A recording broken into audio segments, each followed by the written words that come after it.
வணக்கம் and welcome back to Emmy Chilli. நான் ஷாலினி. இன்றைக்கி நோ ஆயில் சிக்கன் கிரேவி தான் செஞ்சு காமிக்க போகிறேன். எண்ணெயே இல்லாமல் நாட்டுக்கோழியை வச்சு எப்படி கிரேவி செய்கிறதுன்னு பார்க்கலாம். வெயிட்டும் லாஸ் பண்ணணும், சிக்கனும் சாப்பிடணும் அப்படின்னு ஆசைப்பட்டீங்கன்னா கண்டிப்பாக இந்த ரெசிபியை நீங்கள் ட்ரை பண்ணுங்கள்.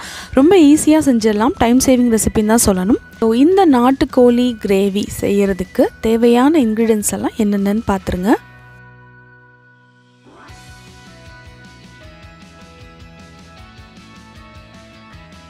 ஃபஸ்ட்டு 1.5 கிலோ நாட்டுக்கோழி நல்லா க்ளீன் பண்ணி வாஷ் பண்ணியாச்சு.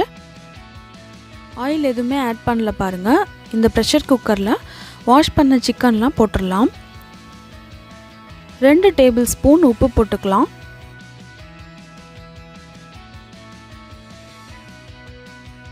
ஒரு டீஸ்பூன் மஞ்சத்தூள் போட்டு ஒரு 5 நிமிஷம் நல்லா வதக்கி விடலாம். அதுலேருந்தே தண்ணி விட ஆரம்பிச்சிரும். அதுக்கப்புறம் நம்ம சில்லி பவுடர், மிளகாத்தூள் 2 டேபிள் ஸ்பூன் ஆட் பண்ணிக்கலாம். காரம் உங்களுக்கு ஏற்ற மாதிரி நீங்கள் அட்ஜஸ்ட் பண்ணிக்கோங்க. நான் கொஞ்சம் கம்மியாக தான் போட்டிருக்கேன் இன்றைக்கி. அடுத்தது மல்லித்தூள் 2 டேபிள் ஸ்பூன் மல்லித்தூள் ஆட் பண்ணியிருக்கேன். ஒவ்வொரு மசாலாவும் போட்டதும் மிக்ஸ் பண்ணி விட்டுருங்க. கரம் மசாலா 1 டேபிள் ஸ்பூன்,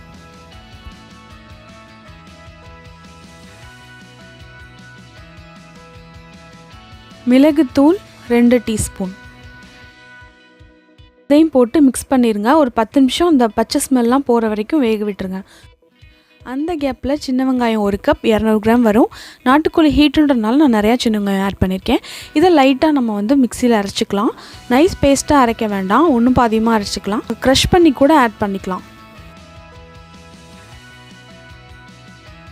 அடுத்தது இஞ்சி பூண்டு பேஸ்ட் ஒரு 4 டேபிள் ஸ்பூன் ஆட் பண்ணியிருக்கேன்.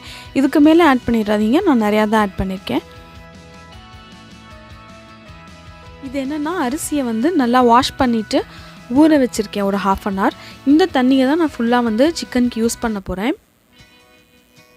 அடியில் பிடிக்காமல் இருக்க கொஞ்சம் தண்ணி ஆட் பண்ணி நான் மிக்ஸ் பண்ணுறேன்.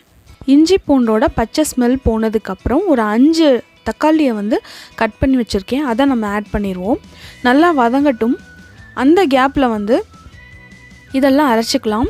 இது என்னென்னா தேங்காய் ஒரு 1/2 மூடி எடுத்திருக்கேன்.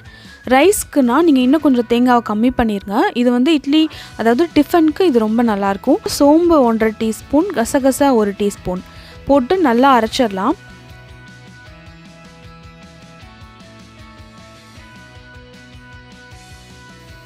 ஒரு 10 நிமிஷத்துக்கு அப்புறம் நம்ம தண்ணி ஆட் பண்ணிக்கலாம்.